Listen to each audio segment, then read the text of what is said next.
Dalam nama Bapa dan Putra dan Roh Kudus. Amin. Bapak, Ibu, saudara-saudariku yang terkasih, para konfrater. Selamat berjumpa dalam renungan harian Provinsi MSC Indonesia, edisi hari Senin 29 Agustus 2022. Sabda dari hati untuk dunia yang baru. Saudari-saudara yang terkasih, hari ini gereja memperingati Santo Yohanes Pembaptis martir.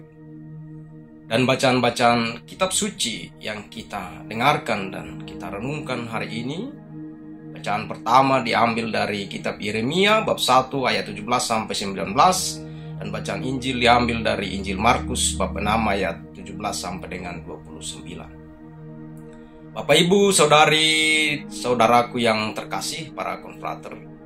Dalam bacaan pertama kita semua diajak untuk merenungkan akan tugas perutusan, sebagaimana Yeremia diutus untuk mewartakan segala perintah Tuhan kepada bangsa Israel.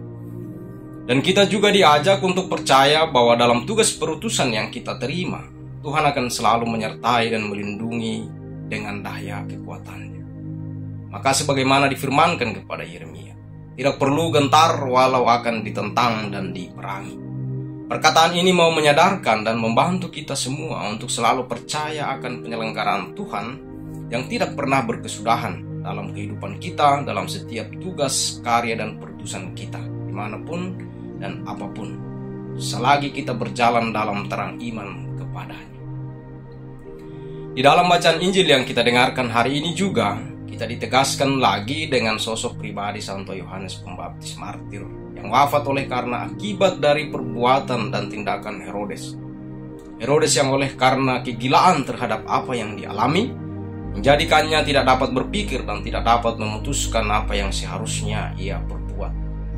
Oleh karena kebodohan dalam mengambil keputusan itu, ia terpaksa harus menepati janjinya kepada putri Herodias oleh akibat dari perkataannya sendiri. Setelah Herodes termakan dan tergiur dengan tarian putri Herodias, Herodes berkata kepada putri, "Mintalah daripadaku apa saja yang kau ingini, maka akan kuberikan kepadamu." Tanpa berpikir panjang. Rupanya dalam situasi ini setan merasuki hati dan pikiran Herodes sehingga tidak dapat berpikir jernih akan segala dampak yang ditimbulkan perkataan dan janjinya. Di saat putri Herodias meminta kepala Yohanes Pembaptis sebagai hadiah dari tarian yang dipersembahkan kepada Herodes dan yang lain, Herodes tidak dapat berbuat apa-apa selain menepati seperti apa yang diminta oleh sang putri. Dan akhirnya kepala Yohanes dipenggal dan ditaruh dalam sebuah talam dan diberikan kepada sang putri sebagaimana putri minta kepada Herodes. Entah mereka makan atau mereka buat jadi sate, saya kurang tahu persis. Kisah tokoh-tokoh yang kita dengarkan di dalam bacaan-bacaan kitab suci hari ini mengajak kita semua untuk bermenung. Bagaimana dalam kehidupan kita sehari-hari, bagaimana dalam kehidupan kita dalam tugas, karya, dan perutusan kita. Apakah kita seperti Yeremia atau seperti Yohanes, atau seperti Herodes, atau seperti putri Herodias, atau seperti Herodias? Satu hal yang mungkin menjadi pelajaran bagi kita adalah lewat kisah yang kita dengarkan di dalam bacaan pertama dan juga di dalam bacaan Injil adalah belajar untuk mengambil keputusan yang baik, belajar untuk mengambil keputusan yang benar, yang berguna bagi diri kita, yang berguna bagi setiap tugas, karya, dan perutusan kita.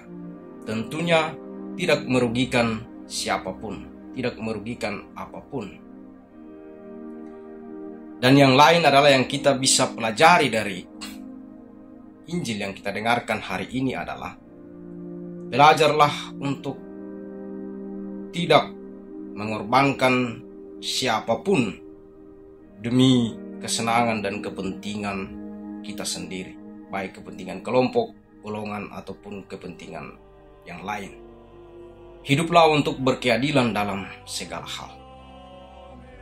Santo Ignatius dari Antioquia berkata, "Aku ingin menjadi orang Kristen sejati dan bukan sekedar pembawa nama Kristus."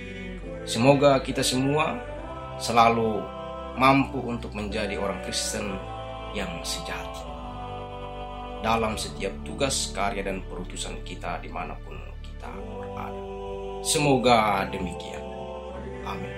Dalam nama Bapa dan Putra dan Roh Kudus.